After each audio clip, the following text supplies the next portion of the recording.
제98대 서울지방변호사회 회장선거 후보자 대담, 마지막 순서로 기호 3번 조순열 후보자 스튜디오에 모셨습니다. 어서 오세요. 네, 안녕하세요. 네, 인사 말씀과 간단한 소개 부탁드립니다. 안녕하세요. 서울지방변호사회 회장 후보 기호 3번 조순열 변호사입니다. 저는 사법연수원을 33기로 마치고 서초동에서 21년째 개업변호사로 일하고 있습니다. 저희 회무 관련해서는 대한변호사협회에서 초대 청년 부협회장을 거쳤고 지금 김정욱 후보와 함께 직역수호 변호사단 공동대표를 맡고 있습니다. 네, 말씀하신 것처럼 제96대와 제97대 서울변의 부회장 그리고 제46대 대한변호사협회 부협회장 등을 지내셨습니다. 이번 서울변회장 선거에 출마를 결심하게 된 계기가 있다면요?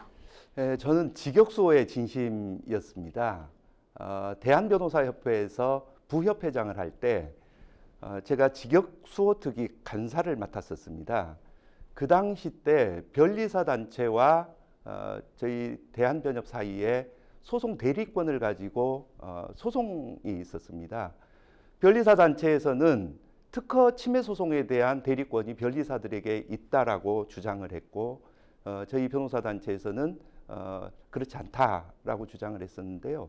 헌법재판소에서 공개 변론을 한 적이 있습니다.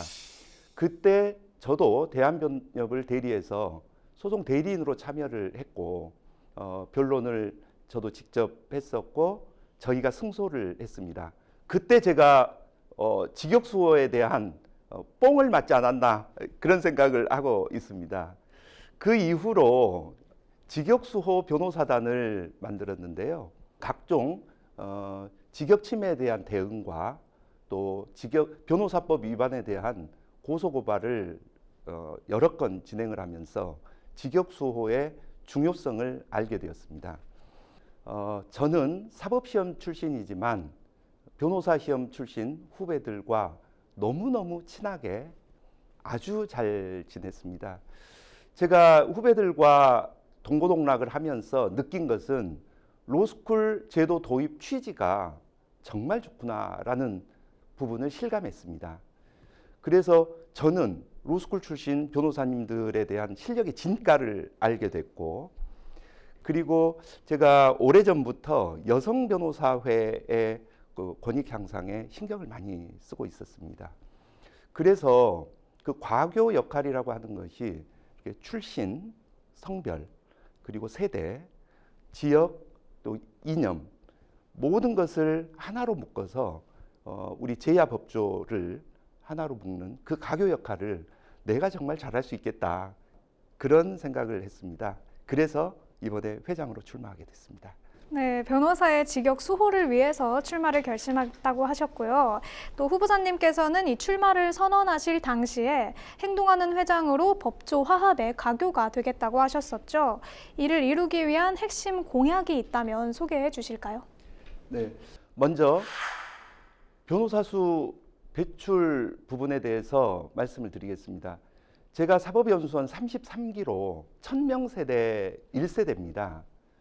그 당시 때 1000명도 변호사가 많다라고 생각을 했었는데 그 뒤에 로스쿨이 도입되면서 1500명으로 늘렸습니다. 그 조건은 유사직역을 통폐합하겠다.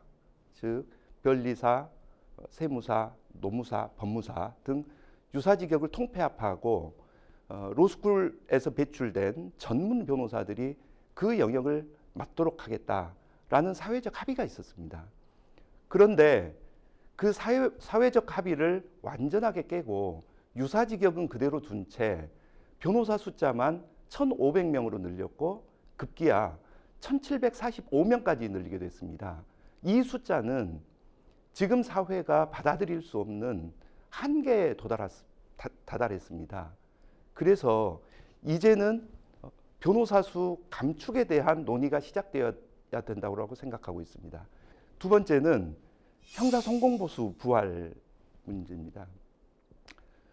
형사성공보수라고 하는 것은 변호사들이 의뢰인 간 약정을 하고 변호사들의 노력에 의해서 변론을 통해서 무죄 판결을 받았을 때 그에 응당한 보수로 성공보수를 약정을 하는 겁니다.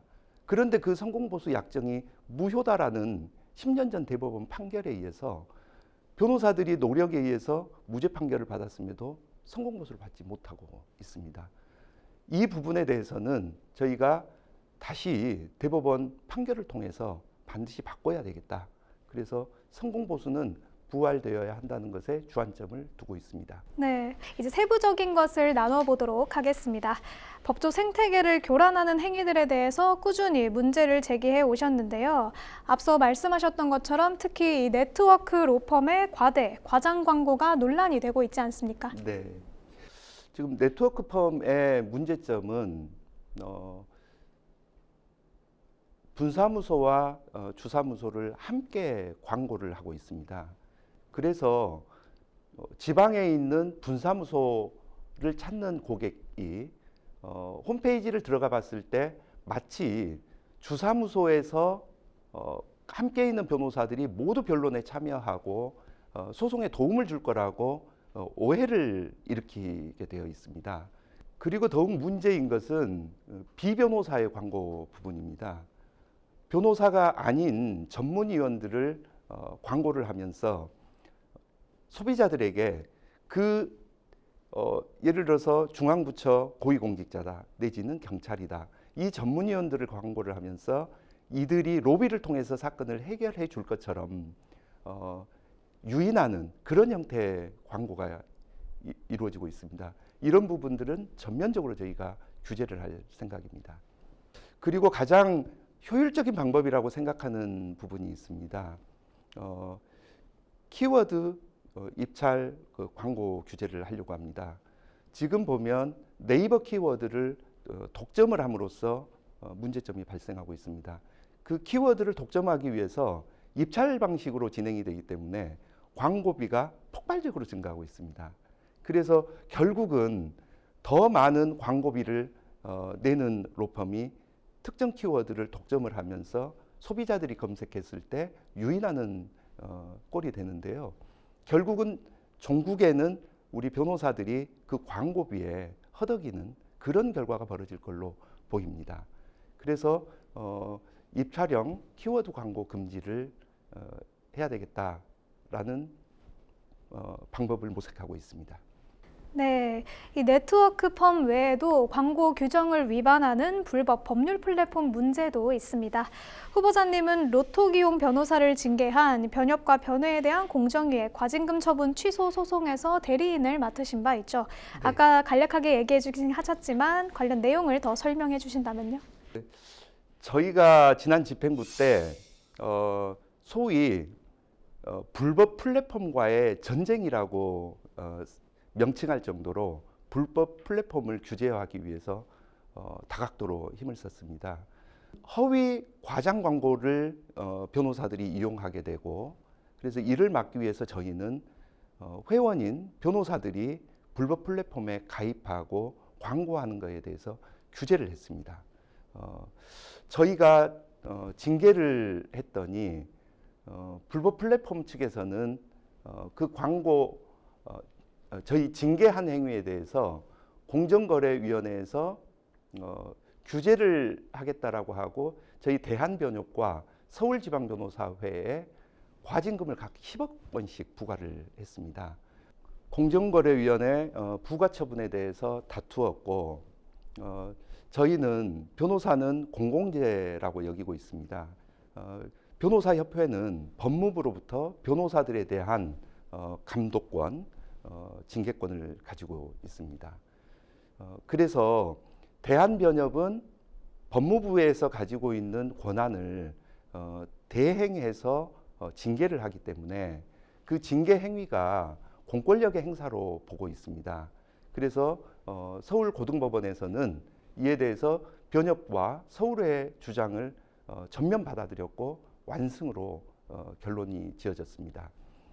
공정거래위원회 단계에서 저는 서울지방변호사회를 대리했고 저희 변호사들이 주장하는 내용을 충분히 설명을 했었습니다.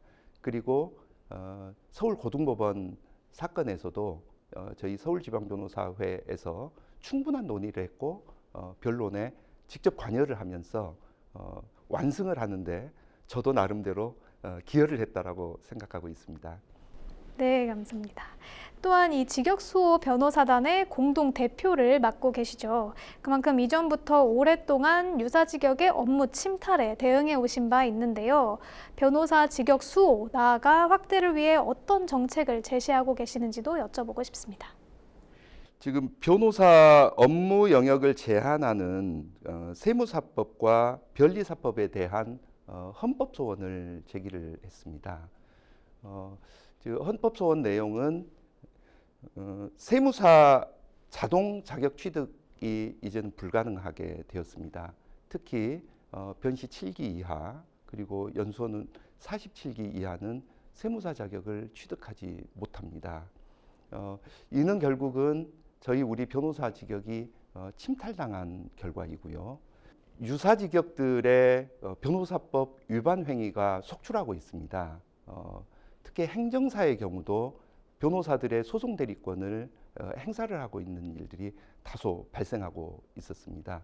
그래서 저희 직역수호 변호사단을 대표해서 형사 고발을 했고 변호사법 위반 사례에 대해서 강력하게 처벌을 해 나가고 있습니다.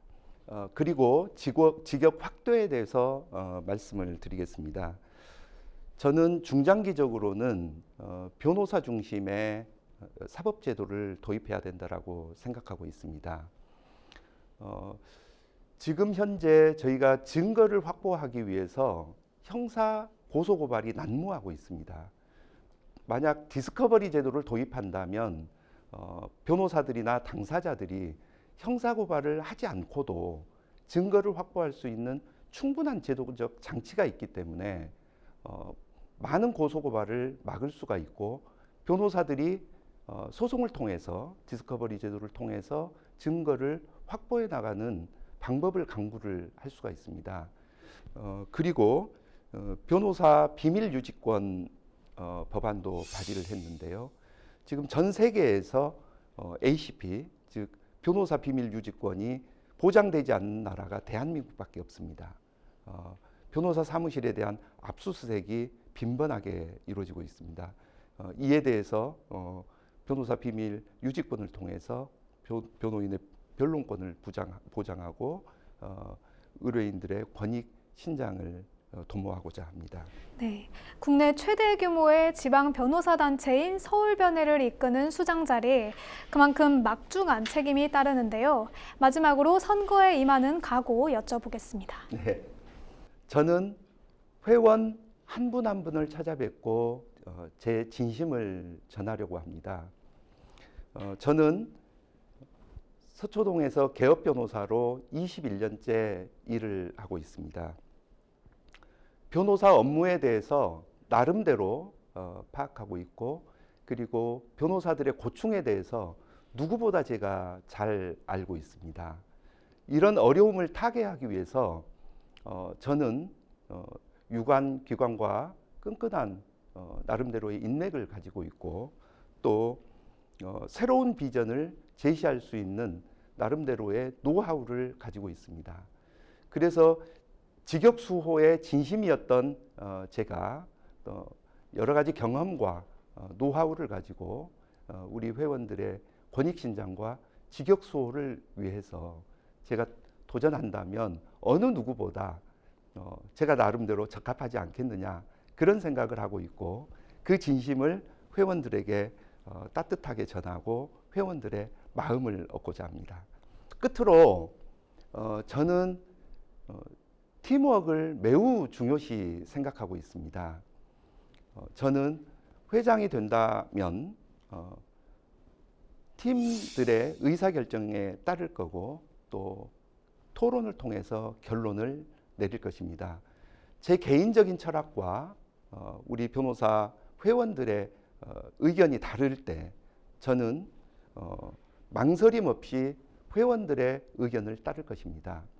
지금 저희 선거운동 기간 중에도 저는 제가 단독으로 결정하는 사안이 없습니다. 늘 팀들과 상의하고 팀들과 토론하고 그래서 결론이 내려지면 저는 과감하게 추진해 나가는 그런 후보자로 지내고 있습니다.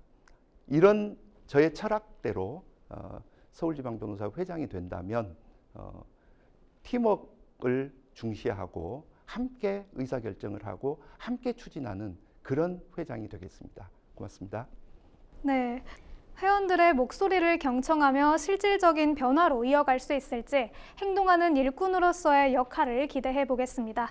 법률방송에서도 선거가 끝날 때까지 계속 관심을 가지고 지켜보도록 하겠습니다. 제98대 서울지방변호사회 회장선거 후보자 대담은 여기까지입니다. 오늘 나와주셔서 고맙습니다. 네, 고맙습니다.